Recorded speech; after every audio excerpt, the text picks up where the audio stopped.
అందరికీ నమస్కారం. ఎండీఎస్ పూర్తి చేసి ఆంధ్రప్రదేశ్లో మంచి కెరీర్ అవకాశం కోసం ఎదురుచూస్తున్న వాళ్లందరికీ ఇదిగో కడప ప్రభుత్వ డెంటల్ కాలేజ్ నుంచి ఒక మంచి నోటిఫికేషన్ వచ్చింది. అదే సీనియర్ రెసిడెంట్ పోస్టుల భర్తీ. సో ఈ నియామకాలకు సంబంధించిన పూర్తి వివరాలేంటో ఈ విశ్లేషణలో చూద్దాం. అవునండి, ఎండీఎస్ గ్రాడ్యుయేట్లకు ఇది ఖచ్చితంగా ఒక మంచి అవకాశమే. మరి అసలు ఈ నోటిఫికేషన్లో ఏముంది? కడప గవర్నమెంట్ డెంటల్ కాలేజ్లో ఈ సీనియర్ రెసిడెంట్ పోస్టులకు అప్లై చేయాలంటే అర్హతలేంటి, నిబంధనలేంటి లాంటి విషయాలన్నీ ఇప్పుడు వివరంగా తెలుసుకుందాం. సరే, ఈ అవకాశాన్ని అందిపుచ్చుకోవాలంటే అన్నింటికన్నా ముందు మోస్ట్ ఇంపార్టెంట్ డీటెయిల్స్ ఏంటి? ఇంటర్వ్యూ ఎప్పుడు, ఎక్కడ? ఆ వివరాలు తెలుసుకోవాలి కదా. ముందుగా వాటిని చూసేద్దాం. ఇక్కడ గుర్తుపెట్టుకోవాల్సిన విషయమేంటంటే ఈ పోస్టులకు ఎలాంటి రాత పరీక్ష లేదు. అప్లై చేసిన వాళ్లను నేరుగా వాకిన్ ఇంటర్వ్యూ ద్వారానే సెలెక్ట్ చేస్తారన్నమాట. ఈ డేట్, ఈ వెన్యూ చాలా ఇంపార్టెంట్, గుర్తుపెట్టుకోండి. ఎందుకంటే ఇంటర్వ్యూ జరిగేది ఆ ఒక్కరోజే. సో ఈ అవకాశాన్ని అస్సలు మిస్ చేసుకోవద్దు. ఓకే, ఇంటర్వ్యూ డీటెయిల్స్ అయితే మనకు తెలుసాయి. మరి అసలు ఏ స్పెషాలిటీలలో ఈ వేకెన్సీస్ ఉన్నాయి, మొత్తం ఎన్ని పోస్టులున్నాయి, ఆ లెక్కలేంటో ఇప్పుడు చూద్దాం. నోటిఫికేషన్లో చెప్పిన దాని ప్రకారం టోటల్గా 9 సీనియర్ రెసిడెంట్ పోస్టులు భర్తీ చేస్తున్నారన్నమాట. మరి ఆ 9 ఏ డిపార్ట్మెంట్లలో ఉన్నాయో చూద్దాం. ఇక్కడొక ఇంట్రెస్టింగ్ పాయింట్ ఉంది. ఈ 9 వేకెన్సీలను 9 డిఫరెంట్ స్పెషాలిటీస్కి కేటాయించారు.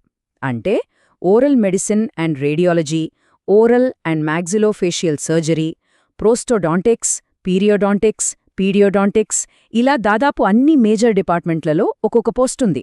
సో డిఫరెంట్ స్పెషలైజేషన్స్ చేసిన వాళ్లకు ఇది నిజంగా ఒక మంచి అవకాశం. పోస్టుల వివరాలు చూశాం కదా. మరి ఈ ఉద్యోగాలకు అప్లై చెయ్యాలంటే ఉండాల్సిన అర్హతలేంటి, అసలు ఎవరు ఎలిజిబుల్, ఆ విషయాలిప్పుడు క్లియర్గా తెలుసుకుందాం. ముఖ్యంగా 3 బేసిక్ రిక్వైర్మెంట్స్ ఉన్నాయి. 1 క్వాలిఫికేషన్, అంటే ఎండీఎస్ చేసి ఉండాలి. 2 ఏజ్ లిమిట్. ఇంకా 3 ప్రొఫెషనల్ రిజిస్ట్రేషన్ తప్పనిసరి. ఇక్కడ ఇంకో ముఖ్యమైన పాయింట్ ఉంది.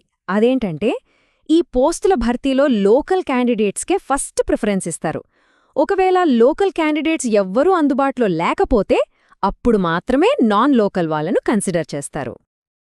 సరే, ఇప్పుడు మరో కీ పాయింట్ చూద్దాం. ఇది చాలా ముఖ్యం. ఇంతకుముందు ఎవరైనా సీనియర్ రెసిడెన్సీ చేసి ఉన్నారా లేదా అన్న దానిపైన కొన్ని స్ట్రిక్ట్ రూల్స్ ఉన్నాయి. ఆ రూల్ చాలా క్లియర్గా ఉంది. ఏంటంటే ఆల్రెడీ 1 సంవత్సరం సీనియర్ రెసిడెన్సీ కంప్లీట్ చేసిన వాళ్ళు, లేదా ప్రెజెంట్ ఏదైనా గవర్నమెంట్ కాలేజ్లో సీనియర్ రెసిడెంట్గా వర్క్ చేస్తున్నవాళ్లు, వీళ్ళు ఈ పోస్టులకు అప్లై చేయడానికి అర్హులు కాలు. సరే, ఎలిజిబిలిటీ క్రైటీరియా అంతా చెక్ చేసుకున్నాక ఒకవేళ అర్హత ఉందనిపిస్తే నెక్స్ట్ స్టెప్ ఏంటి, అప్లికేషన్ ప్రాసెస్ ఎలా ఉంటుందో స్టెప్ బై స్టెప్ చూద్దాం. అప్లికేషన్ ప్రాసెస్లో first step fees payment.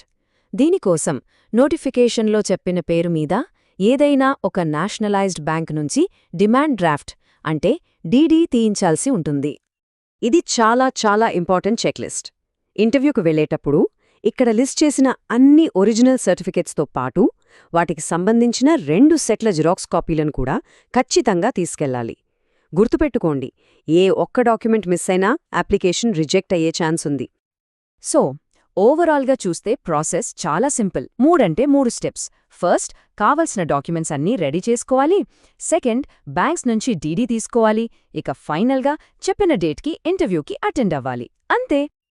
Okay, అన్ని డాక్యుమెంట్లతో ఇంటర్వ్యూకి వెళ్ళాక ఆ తర్వాత సెలక్షన్ ప్రాసెస్ ఎలా ఉంటుంది, టర్మ్స్ అండ్ కండిషన్స్ ఏంటి, ఆ ఫైనల్ డీటెయిల్స్ కూడా ఇప్పుడు చూద్దాం. సెలక్షన్ ప్రాసెస్ చాలా ట్రాన్స్పరెంట్గా ఉంటుంది. ఎలాంటి ఎగ్జామ్ లేదు. కేవలం ఎండీఎస్ డిగ్రీలో థ్యూరీ, ప్రాక్టికల్లో వచ్చిన మార్కుల ఆధారంగానే మెరిట్ లిస్ట్ ప్రిపేర్ చేస్తారు.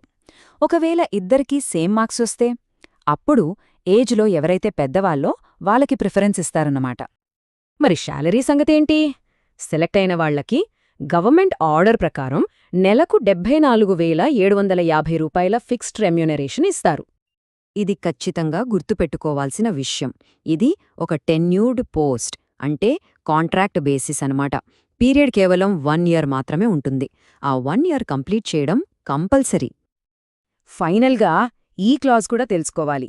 దీని ప్రకారం నోటిఫికేషన్లో చెప్పిన కండిషన్స్లో ఏవైనా మార్పులు చేర్పులు చేసే పూర్తి హక్కు సెలెక్షన్ కమిటీకి ఉంటుంది. వాళ్ళు తీసుకున్నదే ఫైనల్ డెసిషన్. సో ఈ ఉద్యోగానికి సంబంధించిన పూర్తి వివరాలు ఇప్పుడు మనకు తెలిసాయి. ఎలిజిబిలిటీ, శాలరీ, రూల్స్ అన్నింటినీ బట్టి చూస్తే కడపలోని ఈ సీనియర్ రెసిడెంట్ పోస్ట్ కెరియర్లో ఒక మంచి ముందడుగు అవుతుందా? ఈ అవకాశం ఎవరి కెరియర్కు సరైనదో వాళ్ళు నిర్ణయం తీసుకోవాలి. అప్లై చేసేవాళ్లందరికీ ఆల్ ద బెస్ట్.